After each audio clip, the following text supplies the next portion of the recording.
Unique dish চ্যানেলে সবাইকে স্বাগত। আজকে দেখাবো কচুর শাক। তার জন্য আমি এখানে কচুর শাক বাজার থেকে কিনে এনেছি। এবার আমি ভালো করে পরিষ্কার করে জলে ধুয়ে নেব শাকগুলো। ভালো করে ধুয়ে নেবার পরে কড়াইতে অল্প জল দিয়ে শাকটা আমি সেদ্ধ করতে বসাবো। 1 চামচ নুন 1 চামচ হলুদ দিয়ে সেদ্ধ করতে বসিয়ে দেব।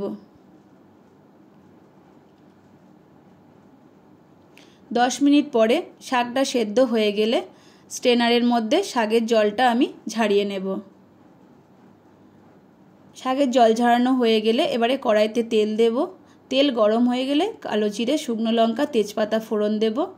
এবারে দেব সেদ্ধ করে রাখা কচুর শাকটা। কচুর শাকে বিশেষ কিছু মশলার প্রয়োজন হয় না।